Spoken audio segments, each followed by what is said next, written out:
நம்மள நிறைய பேருக்கு மரங்கள் வளர்க்கறதுனா ரொம்பவே பிடிக்கும். நம்ம வீடுகள்லயும் தோப்புகள்லயும் கூட நம்ம மரம் வளர்ப்போம். நம்ம வளர்க்குற மரங்கள் எல்லாம் நமக்கு தெரிஞ்ச மரமாவும் ஒரு தடவையாவது பார்த்த மரங்களாவும் தான் இருக்கும். ஆனா நம்ம இப்ப பார்க்க போற மரங்கள் ரொம்பவே வித்தியாசமாவும் நம்ம இதுவரைக்கும் வாழ்நாள பார்க்காத, கேள்வி கூட படாத அசாதாரணமான மரங்களை தான் இந்த வீடியோல பார்க்க போறோம். அதுக்கு முன்னாடி நீங்க நம்ம சேனலுக்கு புதுசா இருந்தீங்கன்னா சேனலை சப்ஸ்கிரைப் பண்ணிட்டு வீடியோ பிடிச்சிருந்தா வீடியோக்கு ஒரு லைக் கொடுங்க. நீங்க கொடுக்குற ஒவ்வொரு லைக்கும் தான் எங்களுக்கு இன்னொரு வீடியோ பண்றதுக்கு ரொம்பவே மோட்டிவேட்டா இருக்கும். வாங்க வீடியோக்குள்ள போலாம். நம்ம முதல்ல பார்க்க போறது மேங்க்ரோவ் ட்ரீ. இந்த பூமியோட கடற்கரையோட சதுப்பு நிலங்களையும் உப்பு நிறைஞ்ச தண்ணீர்லயும் வாழ்ற ஒரு தாவர இனம் தான் இந்த மேங்க்ரோவ் ட்ரீ. இந்த மரம் அதிகமா உப்பு தண்ணி இருக்கக்கூடிய இடத்துல தான் இருக்குமாம். அது மட்டும் இல்லாம இதோட வேர்கள் ரொம்பவே அடர்த்தியா இருக்குமாம். இதோட வேர்கள் உப்பு தண்ணீரை நல்ல தண்ணீரா மாத்துமாம். இந்த மாதிரி வடிகட்டி வாழ்றதுனால நீர்வாழ்வு உயிரினங்களை தொடர்ந்து அந்த சூழ்நிலையிலேயே வாழ வைக்கிறதோட உள்ள வார கடல் அலைகளை திருப்பி அனுப்புறதுனால தமிழ்ல இத அலையாத்தி காடுகள்னு சொல்றாங்க. நிலமும் கடலும் சேர்ற சில இடங்கள்ல மண்ணும் தண்ணியும் கலந்து சேறு நிறைஞ்ச இடமாகும். சில உயரத்துக்கு தண்ணீரெல்லாம் ஆக்கிரமிக்கப்பட்டிருக்கும். இந்த மாதிரியான நீண்ட அதிகமான உயரமான வேர்களை நிரப்பி அடர்ந்து வளர்ற தாவரங்களை கொண்ட இந்த இடத்தை சதுப்பு நில காடுகள்னு குறிப்பிடுவாங்க.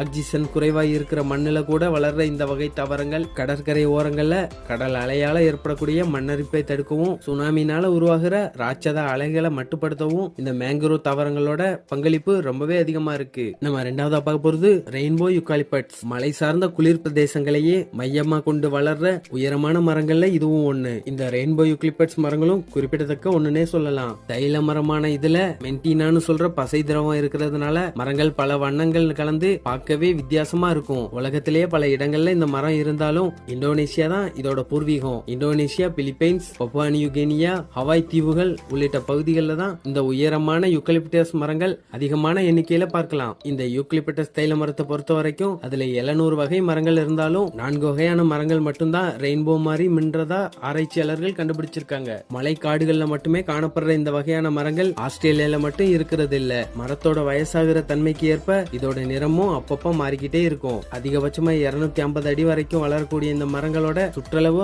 6 அடி வரைக்கும் இருக்குமாம். நம்ம மூணாவதா பார்க்க போறது பேம்பு. கடினமா இருந்தாலும் உயரமா வளர்ந்தாலும் மூங்கில பொறுத்த வரைக்கும் அது ஒரு புல்வகையை சேர்ந்ததுதான். சீக்கிரமா வளரக்கூடிய நெருக்கமா வளர்ற இந்த மூங்கில பொறுத்த வரைக்கும் 1000க்கும் அதிகமான இனங்களை இதுவரைக்கும் இந்த பூமியில அடையாளம் கண்டுபிடிச்சிருக்காங்க. இந்த மூங்கில்களால அதிகபட்சமா 3 நாளில 3 அடி உயரம் வரைக்கும் வளர முடியும். இதோட கடினமான தன்மை மற்றும் பிளெக்சிபிலிட்டி காரணமா மனிதர்களுக்கு நிறைய வகையில இந்த மூங்கில்கள் பயன்படுது. வீடு கட்டுறதுல ஆரம்பிச்சு கூட பின்றது வரைக்கும் பல வகைகள் இது பயன்படுது. இதை தவிர டெக்ஸ்டைல், பேப்பர் தயாரிக்கிறது, பர்னிச்சர் தயாரிக்கிறதுன்னு சொல்லிட்டு அதிகமான இடங்கள்ல இந்த மூங்கில பயன்படுத்துறாங்க. நெருக்கமா வளர்ற மூங்கில் காடுகள் மண்ணெருப்பை தடுக்கிறது மட்டும் இல்லாம பாண்டா கரடிகள் மாதிரியான அரிதான விலங்குகளோட உயிர் ஆதாரமாவும் இந்த மூங்கில் மரங்கள் இருந்து வருது. நம்ம நாலாவதா பார்க்க போறது குவாக்கிங் ஆஸ்பன். குவாக்கிங் ஆஸ்பன் சொல்ற இந்த வகையான மரங்கள் அதிகமான எண்ணிக்கையில வட அமெரிக்கால மட்டுமே வளரக்கூடியது. மேலே இருந்து மரத்தோட அடர்ந்த பகுதிகளை பார்த்தா 100 கணக்கான மரங்கள் ஒன்னா பெரிய காடு மாதிரி தெரியும். ஆனா இந்த ஒட்டுமொத்த காட்டுலயுமே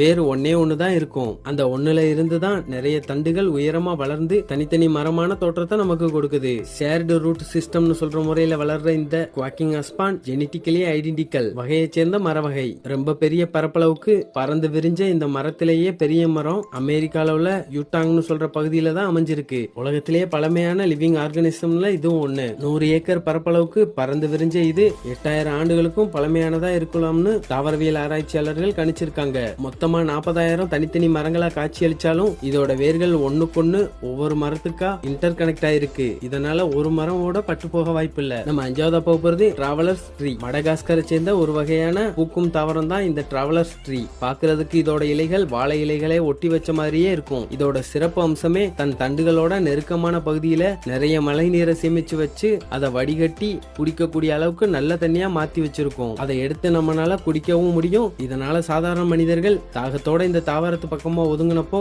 அதுல இருக்கிற தண்ணியை குடிக்கவும் பயன்படுத்திக்கலாம். இதனாலதான் இதுக்கு டிராவலர்ஸ் ட்ரீன்னு பேர் வந்திருக்கு. அதிகபட்சமா 10 அடி உயரம் வரைக்கும் வளர்ற இந்த மரம் மடகாஸ்கர் பகுதியில அதிக அளவு பார்க்க முடியும். ஓகே ஃப்ரெண்ட்ஸ், இந்த 5 மரங்களை பத்தி நீங்க கண்டிப்பா தெரிஞ்சிருப்பீங்க. இந்த 5 மரங்கள்ல உங்களுக்கு எது பிடிச்சிருக்குன்னு மறந்துடாம கமெண்ட் பண்ணுங்க. இந்த வீடியோ பிடிச்சிருந்தா வீடியோக்கு ஒரு லைக் கொடுங்க. மறந்துடாம சேனலை சப்ஸ்கிரைப் பண்ணிருங்க. நீங்க கொடுக்குற ஒவ்வொரு லைக்கும் தான் எங்களை அடுத்தடுத்த வீடியோ பண்றதுக்கு மோட்டிவேட் பண்ணும். இன்னொரு நல்ல வீடியோல பார்க்கலாம்.